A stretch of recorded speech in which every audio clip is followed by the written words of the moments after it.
First బొక్కల్లాటర్ అనేవాడు ఒక పుస్తకాన్ని చూపించి అందులో ఉన్నటువంటి విషయాన్ని లేనట్టుగా ఎలా అబద్ధం ఆడాడో మీకు నిరూపించాడు. తర్వాత ఆళ్ళ ముగ్గురులో ఉన్నటువంటి ఒకడైనటువంటి లక్ష్మణ్ కుమార్ తిరుమల అనేవాడు కూడా ఎంత దారుణంగా నా గురించి అబద్ధం చెప్పాడో వీడియోలో యూట్యూబ్‌లో పెట్టాడు అది.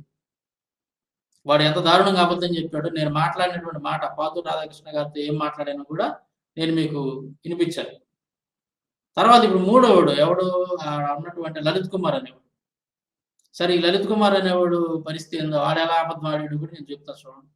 అది కూడా పెడతాను ఒకసారి వినండి. ప్రసిద్ధుడు సామాజికుడు శ్రోతలున్న వక్త వేదపాటి దీర్ఘాయుష్మంతుడు అగు పుత్రుణ్ణి కన్నాలన్న కోరికగల తల్లి ఆ బోతు లేదా ఎద్దు మాంసం నీటితో వండుకొని తినవలయును అని బృహదారణ్యకంలో ఉంది అని చెప్పినాడు.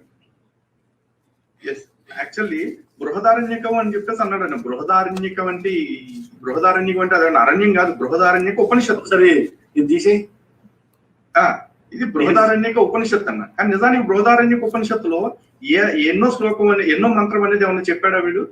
ఆడవని చెప్పాడు, కానీ వాడు చెప్పకపోయినా నేను ఎత్తికా బృహదారణ్యక ఉపనిషత్తు మొత్తం వెతికా, ఎక్కడ లేదు అసలు. దీంట్లో భూమిని చంపాలని ఎద్దును చంపాలని కాన్సెప్టే లేదు. లలిత్ కుమార్ ఏం చెబుతున్నాడంటే బృహదారణ్యక ఉపనిషత్తులో ఎక్కడా కూడా ఎద్దులు చంపాలని కానీ అసలు ఆ కాన్సెప్టే లేదంట. మొత్తం ఎతికాడంట లలిత్ కుమార్. చూడండి, లలిత్ కుమార్ చెబుతున్నాడు, మీరు వింటున్నారు కదా, బృహదారణ్యక ఉపనిషత్తులో ఆవును చంపాలని కానీ ఎద్దును చంపాలని కానీ ఎక్కడా లేదంట. మొత్తం వీళ్ళు పరిశోధన చేశారంట, పుక్కిలించేశారంట పురాణాలని ఉపనిషత్తుల్ని. ఒకసారి చూద్దాం. అంటే ఒక మంచి పుత్రుడు కలగాలి, నీకు గుణవంతుడైనటువంటి పుత్రుడు కావాలి అని అంటే ఎద్దును వధించి దాని మాంసంతో అన్నంలో ఆ మాంసాన్ని వండుకొని తింటే మీకు మంచి పుత్రుడు పుడతాడు అని చెప్పినటువంటి విషయం బృహదారణ్యక ఉపనిషత్తులో ఉందా లేదా అనేది నేను మీకు చూపిస్తున్నా. చూడండి ఇక్కడ, ఇది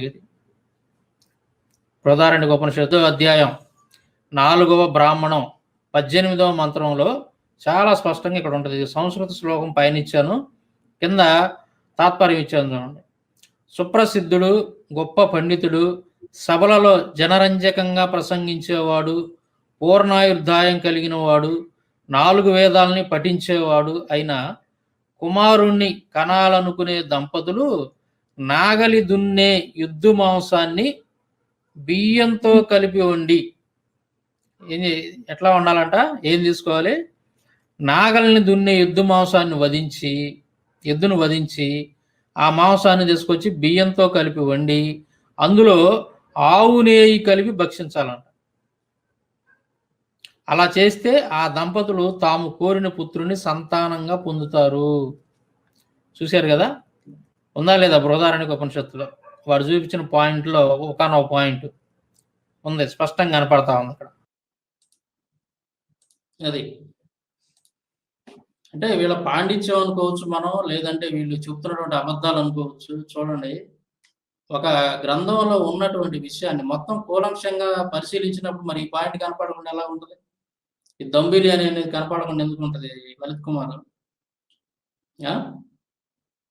మీరు అసలు ఎందుకు మనస్సాక్షిని చంపుకొని బతుకుతున్నారో నాకు అర్థం కావట్లేదు. మీరు ఎందుకు ఇంత పరిస్థితి ఎందుకు, మీకు ఇంత దౌర్భాగ్యం ఉన్న పరిస్థితి ఎందుకు వచ్చింది? మీకు మనస్సాక్షిని చంపుకొని ఎందుకు బతుకుతున్నారు? నోరు తెరిస్తే అబద్ధాలే. మీ బతుకుల్లో ఎందుకు ఇంత దారుణంగా అబద్ధాలు చెబుతున్నారు? మీరు ఉన్న విషయాన్ని లేనట్టు, లేని విషయాన్ని ఉన్నట్టుగా ఇలా వక్రీకరించి అబద్ధాలు బతుకులతో బతుకుతున్నటువంటి మీరు మీ మాటలు ఎలా నమ్మాలరా ప్రజలు? మీ మాటల్ని ఎలా నమ్మాలి? మరి వీళ్ళు డిబేట్లకు రావట్లేదు, మేము పిలుస్తుంటే పారిపోతున్నారు అని చెప్పేసి మీరు అక్కడ కూర్చొని కథలు పడతా ఉన్నారే, ఎలా నమ్మాలరా మీ మాటలు? ఇప్పుడు మేము చూసాము ఆధారాలు సహా మొత్తం మీరు ఎంత దారుణంగా అబద్ధాలు ఆడారో నేను ప్రజలకు చూపించాను.